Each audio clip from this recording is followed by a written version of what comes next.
Senator Mullen. Thank you, Chairman. I just feel like I need to respond to some things that the senator was bringing up by accusing the president of pulling out of a nuclear deal in his first term. You need to see what happened in this hearing because Senator Markwayne Mullin absolutely torched the Democrats' hypocrisy on Iran and Obama's foreign policy. It was a horrible deal. It was a disastrous deal. It was a deal that we all know that would originally allow Iran to be able to have enrichment to the grade that they could make a nuclear weapon. And then for the senator that was saying that the president needs to come back for reauthorization, I don't remember him saying anything in 2016 when Barack Obama at the time dropped 26,000 bombs in Syria, Pakistan, Libya, just to name a few. And I definitely don't remember my colleagues in 2013 at all complaining about the president then Barack Obama, going into Syria. And I would like to ask the question then, what threat did Syria have to the United States? What threat did Libya have to the United States during the Arab Spring to which these leaders were removed? And then I would ask the question, what threat did Iran have to us? Do we really need to talk about it? Do we need to talk about how many times they've killed thousands of Americans since 1979? From the first time they took hostages in November of 1979 to the last time they attacked us in June of 2025? And anybody wants to doubt that they were a threat to us, an essential threat to us? Does anybody doubt on that side of the aisle, does anybody doubt that Iran, if or when they got a nuclear weapon, would deliver it to the United States if they have the capability of doing it? Does anybody deny that the fact that the president was being proactive on an adversary that has been chanting death to America since 1979?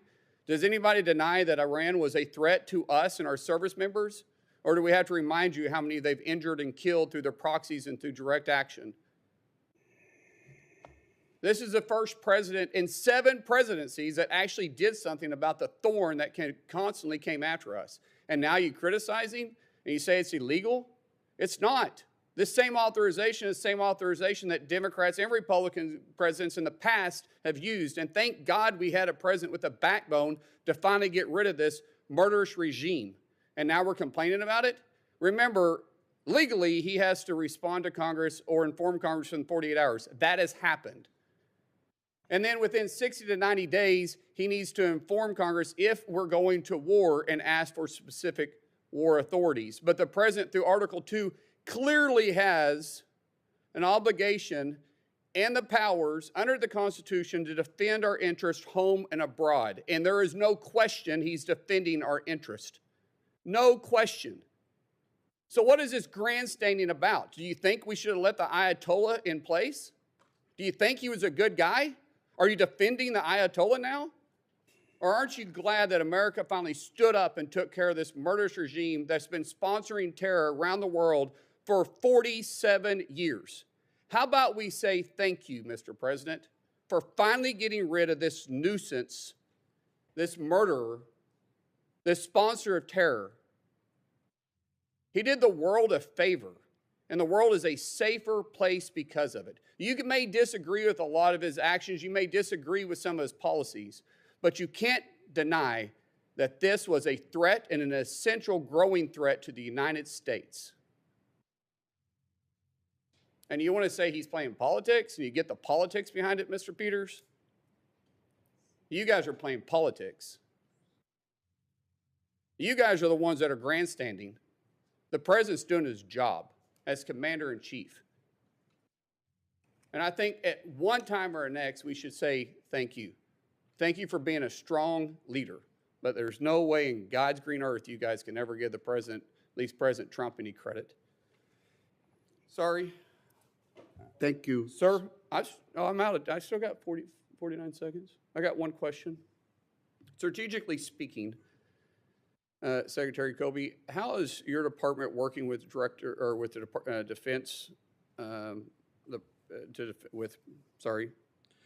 are you guys directly working with the Department of War on strategies specifically towards Russia, with Canada, or is there a strategy there? Well, thanks, Senator. I actually we're working a lot with our Canadian partners. They're one of the countries that really does need to step up. Canada has an incredibly storied and proud military history. I always point out they were in all the years of World War I and World War II. I think they had the fourth largest Navy at the end of World War II. They had their own beach at D-Day. But frankly, the Canadian Armed Forces, and if you talk to them, they've really kind of dismantled, particularly since the end of the Cold War, even a bit before. So we're trying to get more Canada. We've actually engaged with them extensively. The Secretary and I met with Minister McGuinty a few months ago, and we've been in constant contact or continuing contact with them with a sense of where we think they need to go, not only to meet NATO targets, but also for homeland defense as part of NORAD, potential for Golden Dome, these other kinds of things. But we're really looking very carefully at Canada to make sure that they're stepping up in line with collective defense and what everybody in NATO is doing. Thank you.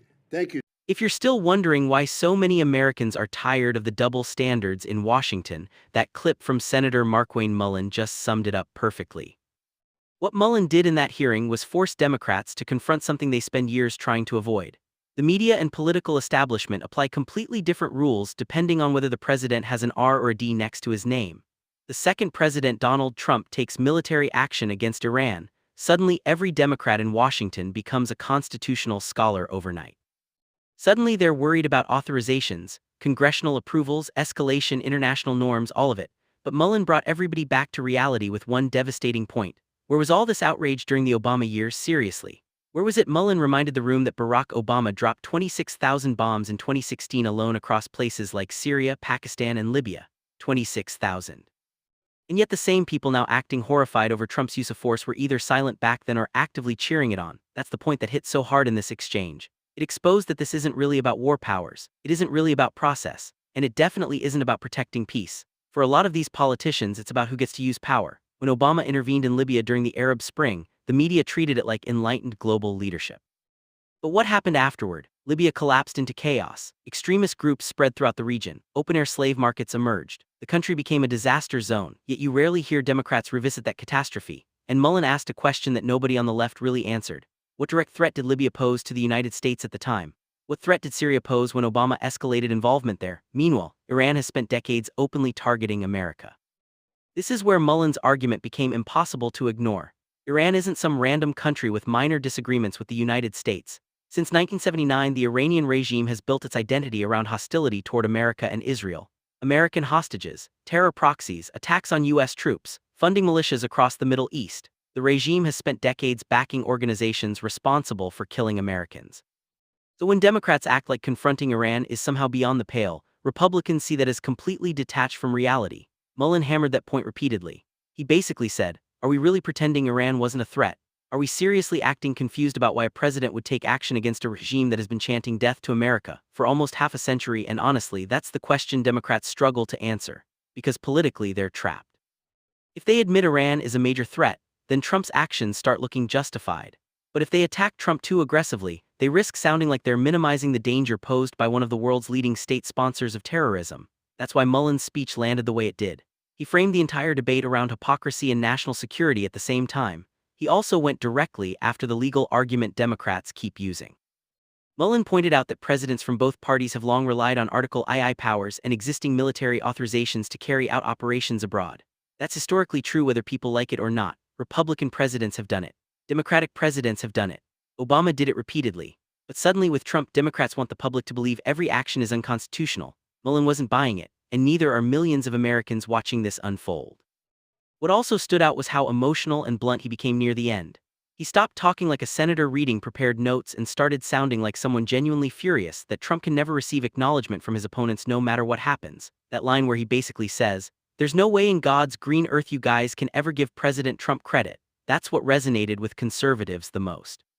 Because from their perspective, even when Trump confronts a regime responsible for decades of terror, the media narrative instantly shifts toward criticizing Trump instead of recognizing the threat itself. And that frustration has only grown stronger over the last several years. Every major Trump decision gets filtered through partisan hatred first. Border policy, foreign policy, NATO pressure, China, Iran, everything. Mullen's argument was that if any Democrat president had taken the exact same action against Iran, much of the media would probably be calling it bold leadership. And whether people agree or disagree with Trump's policies, you can absolutely understand why conservatives see the double standard. another important moment came when Mullen mocked the grandstanding happening in the hearing.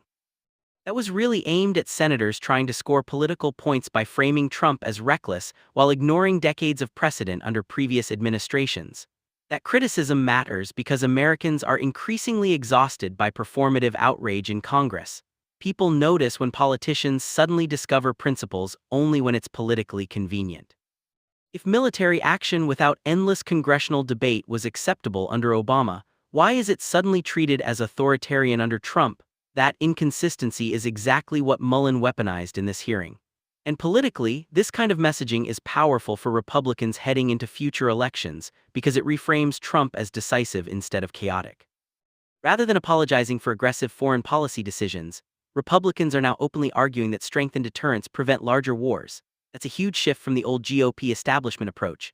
You can also see how this ties into the broader debate happening right now over America's role in the world. Conservatives increasingly want a foreign policy focused on protecting American interests directly, not endless nation-building projects or vague humanitarian missions overseas. Mullen basically contrasted Obama-era interventions with Trump confronting an actual long-term enemy of the United States. And for conservative voters, that distinction matters. By the end of the clip, Mullen wasn't just defending Trump. He was defending the idea that American leadership sometimes requires strength, deterrence, and action against enemies who openly threaten the country. That's why the exchange got so heated. Because underneath all the partisan fighting is a deeper question Americans are still debating. Should the United States project strength aggressively against adversaries, or hesitate out of fear of escalation and political backlash? Mullen made it crystal clear where he stands. And judging by the reaction online, a lot of Americans agree with him. If you enjoyed this breakdown, make sure you comment below with your thoughts. Was Mullen right to call out the hypocrisy surrounding Obama and Trump's military actions? Or do you think Congress should have more control over these decisions no matter who the president is? And if you want more coverage of the biggest political clashes in Washington without the media spin, hit like, subscribe, and turn on notifications so you don't miss the next video.